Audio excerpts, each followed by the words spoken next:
Fala galera, beleza? Amor ao dinheiro na área, sabadão. Agora nós podemos respirar um pouco e trazer aí um pouco de reflexão em cima de Oi, né? Que trouxe uma semana de turbulência, né? Que no começo da semana estava sendo uma turbulência positiva, depois virou uma turbulência menos positiva. Ainda assim, a semana fechando ali 8,27% de alta. Não é uma alta que nos satisfaz, com certeza. Volume da semana ficou ali em 284 milhões, tá? Então, fica óbvio que os 32 milhões da sexta-feira foram um pouco mais fracos, né? Foi uma sexta um pouco mais fraca, uma queda então sem volume, tá? E acho que o volume realmente ficou lá para terça-feira, né? 97 milhões versus 71 milhões na quarta, 31 milhões também na quinta, bem morna, né? E na segunda, 52 milhões. O que nós tivemos então? Um aumento de volume para um declínio aqui e realmente caiu na quinta e na própria sexta-feira, tá? 8,86 de queda numa sexta-feira, que é difícil a gente argumentar, pô, caiu porque o Ibov caiu, né? Quando a gente olha pro Ibov, realmente, meio que seguiu aqui o Ibov, nossa querida Oi, né? Mas na verdade foi na terça que ela deu o grande pico, na quarta-feira ela até tentou, né? Chegou, bateu em 90 ali, e só que foi só derrocada, né? Quarta-feira que nós tivemos 8% de queda, na quinta-feira 1,25 e na sexta-feira resumimos a queda aqui, 8,86 de queda, tá? Claro que o Ibov colabora um pouquinho, essa é real, tá? E aí o que eu trago de novo para vocês é o seguinte: consultorias recomendaram desistência dos minoritários e lembram que conselho pode mudar em abril. Nós estamos falando daquela guerra de destituição do conselho, que, sinceramente, vou ser bem sincero, muitos não vão concordar aqui, né? Tem uma galera um pouco mais fanática aí por isso. Eu acho uma balela pura, né? Eu sei que tem muita gente vestindo camiseta aí de que não, Rodrigo Abreu é um criminoso, blá blá blá, né? Querem falir os minoritários. Galera, tem que entender o seguinte: a empresa está atolada em dívida. O cenário macro não colaborou para a empresa, tá? E nossos executivos aí da Oi estão fazendo o que dá, tá? E aí a galera veste uma roupa, né, uma vestimenta de que tem que destituir os conselheiros e etc. Que isso irá resolver. Mas peraí, qual que é a solução que eles trazem, né? Tem alguma coisa melhor do que o acordo que acabamos de ver ali ser proposto?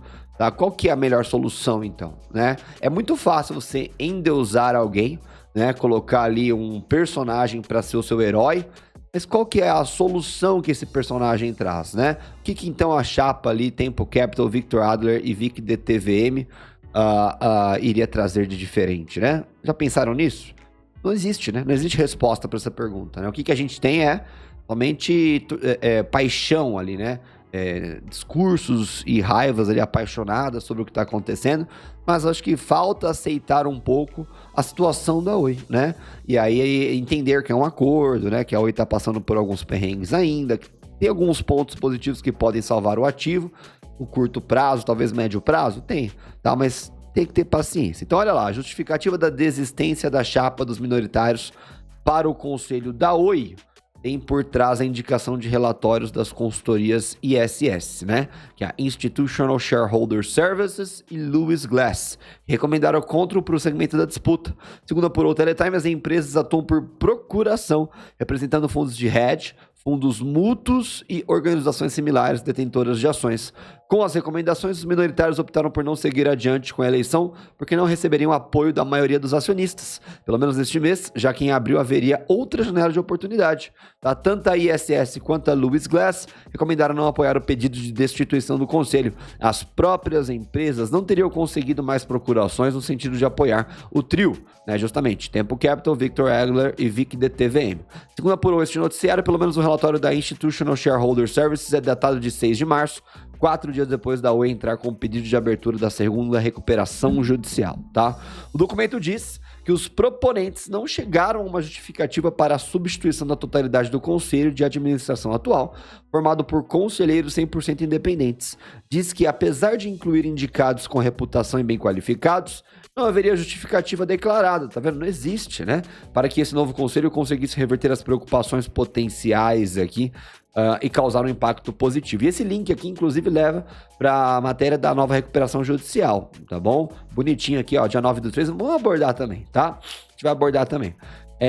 Por isso, recomendaram pelo não prosseguimento da mudança do conselho. Ainda assim, a ISS lembra que haverá uma nova Assembleia Geral já em abril deste ano, que decidirá justamente sobre os atuais mandatos do conselho da Oi. Assim, afirma que os minoritários deverão provavelmente ter outra chance em breve para revisar a composição do conselho da companhia, mas já detendo as informações mais concretas sobre o pedido da segunda recuperação judicial, tá? E falando nela, em entrevista exclusiva ao Teletime aqui, o CEO da Oi, Rodrigo Abreu, inclusive vocês podem ver lá no YouTube deles, detalhou as condições do acordo preliminar fechado com alguns credores e anunciado na semana passada, após o pedido de entrada na segunda recuperação judicial. O executivo também falou das expectativas da empresa em relação à conclusão das pendências ainda restantes da primeira recuperação, como a negociação com a Anatel para a questão da concessão e dos bens reversíveis, a arbitragem contra o trio, que a gente já sabe, da Oi Imóvel, e a venda da base da TV paga para a Sky, que segundo Abreu ainda pode não acontecer, né?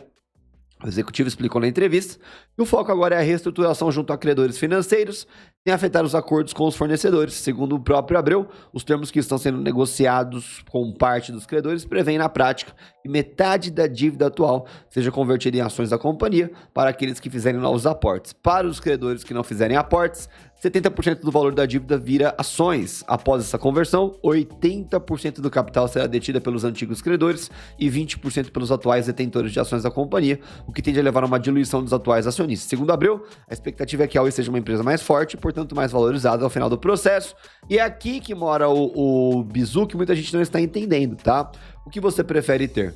100% de nada, de uma empresa que está à beira da falência, que não consegue sanar suas dívidas, ou 20% de uma empresa que resolve suas dívidas e continua crescendo, que no futuro esses 20% de algo pode ser algo que vale muito mais do que hoje, por exemplo.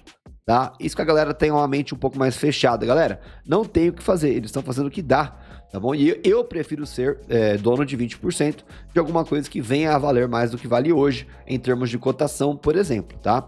Depois dessas conversões, a empresa terá um financiamento de longo prazo de 4 bi, como parte do plano para que a Oi chegue a uma situação de caixa operacional para depois de 2025, ou seja, após o final ou resolução do problema de concessão, né? Ou seja, a gente está olhando mais para frente. Segundo Abreu, a concessão hoje gera perdas para a empresa e o reequilíbrio passa pelo fim dessas obrigações que, olha, tá demorando a acontecer, né?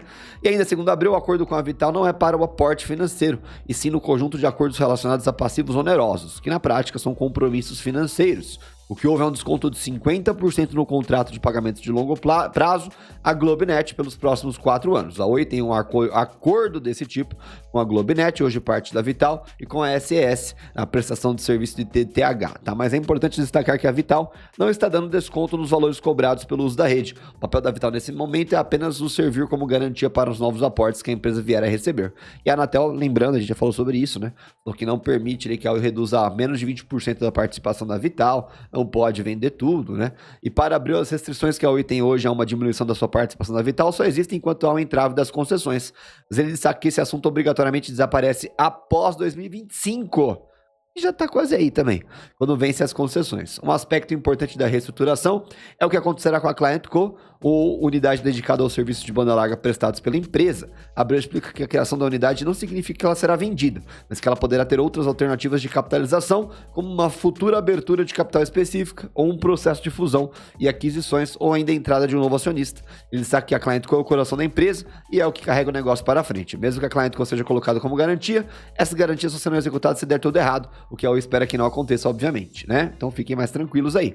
Em relação ao cenário de crescimento da empresa, Rodrigo Abreu reconhece que houve um impacto macroeconômico no desempenho da operação da empresa, mas destaca que a Oi segue crescendo com o aumento de receita global e a média por usuário. Ele acredita que o movimento de consolidação do mercado de depuração do nível de concorrência e de recuperação econômica do país devem ajudar, mas destaca que os novos planos de crescimento já serão mais conservadores do que aqueles projetados antes de 2020. E em relação às pendências ainda existentes dos movimentos decorrentes da primeira recuperação, ele está falando aqui da arbitragem, da Oi Imóvel, venda das torres e venda da TV para Sky. Abreu lembra que essas pendências tiveram impacto de cerca de 4 bi no caixa projetado pela empresa. Ele indica que a expectativa de um acerto ainda negocial com o trio de compradores do imóvel, agilizando uma solução, né? E disse que nunca houve a interrupção de conversas, mas reconhece que o processo de arbitragem pode ser longo. Sobre a venda das torres para a Highline, a Abreu entende a restrição colocada pela Anatel, mas pleiteia que os recursos possam ser utilizados imediatamente na própria concessão. Já sobre a negociação com a Sky, a Abreu dá a entender que as discussões ainda se arrastam, indica a possibilidade de que esse contrato pode não sair mais, mas destaca que o mais importante é reduzir os contratos onerosos de uso de satélite da SS, o que está sendo negociado em paralelo. A proposta, de acordo com credores financeiros, inclui no escopo o contrato de satélites, tá? Então, bastante informação, recomendo que vocês assistam um vídeo lá no canal da Teletime, tá? E se sobrar algum tempo, talvez a gente traga aqui um vídeo em live aí, assistindo essa entrevista juntos, beleza? Mas comentem aí, tá mais tranquilo agora, tá? Tudo bem, Oi fez que ia, não foi, né? Não foi uma super semana para Oi, mas você tá mais tranquilo agora, com um pouco mais de informação sobre a diluição, sobre essa chapa de conselheiros? Comenta aí, tá?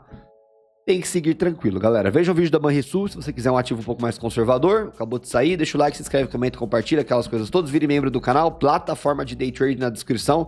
Pegamos um belo trade aí que deu 4 vezes o lucro imaginado no payroll.